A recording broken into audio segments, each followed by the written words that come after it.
podcast episode is all about what is going to happen next in the hospitality world. I invited on Callum Morgan to get him on because he's been, unlike other guests, he has properly been affected. He has got a cottage in the middle of Wales, can't take any bookings, can't really take any key workers because there's no key workers that would benefit from being at the property. Obviously lost a lot of bookings, a lot of revenue, but it's what he has done, communicating with the guests and how to be proactive, that I really wanted to share his story. Callum Morgan, based in Warrington, England, so just between Manchester and Liverpool, for those of you that know the area. Obviously, most of all is I look after my parents' self-catering holiday let, which is over in Beddgelert in North Wales. So what proactive, whether it's saving a potential cancellation, because I know you're big on this, you're big on your direct bookings, which is fantastic. What have you been doing proactively on that front? But also as well, what else have you been doing proactively to encourage guests or potential guests to come back once this is all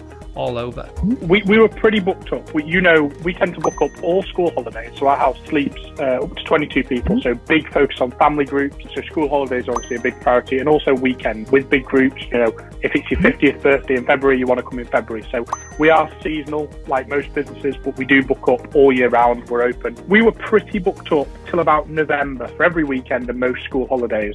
Now I look at my calendar and we are pretty much emptying up to August. We tried to get proactive, get in touch with guests early and set the tone and try and get cancellation off the table. Being a large let, we take around about £80,000 a year circa, but with summer being a big chunk of that. So far we're looking at, and I'm a numbers man, so I keep on top of numbers quite regularly. So we've moved just in the region of around about £40,000 worth of bookings. See, everyone's struggling with money at the minute. So what we're also doing is giving some flexibility on that payment. Can they pay in 2 or 3 chunks? We do also take cards, so that does give people the option of buying on credit cards and stuff like that. Now, I don't want to encourage people to get into debt to pay for their holidays. They should be having a look at a long card look and going, if they can't now afford the holiday that they had booked 9 months ago, they should be cancelling.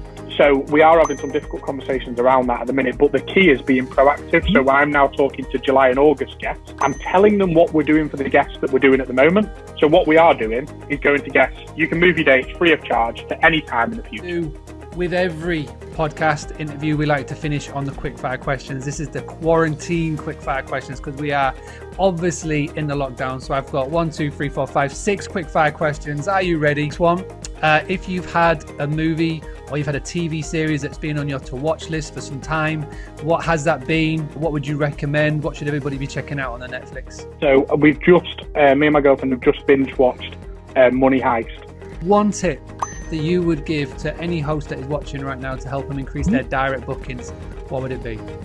I'd say use this time to get all your ducks in order and understand where you get your bookings from, and wherever that place is that you've got your bookings from, whatever the thing was that you've been doing to get that pre-lockdown, get everything organised so post-lockdown you can double up on that route. If it was Facebook, stop messing around with Instagram and TikTok and whatever. Just do Facebook really well. If it was a certain website, we use a website called Group Accommodation. Make sure your listing's up to date, make sure your pictures are up to date, make sure your descriptions are up to date. Do all that and come out of lockdown stronger. That's what I would do. Amazing. All right.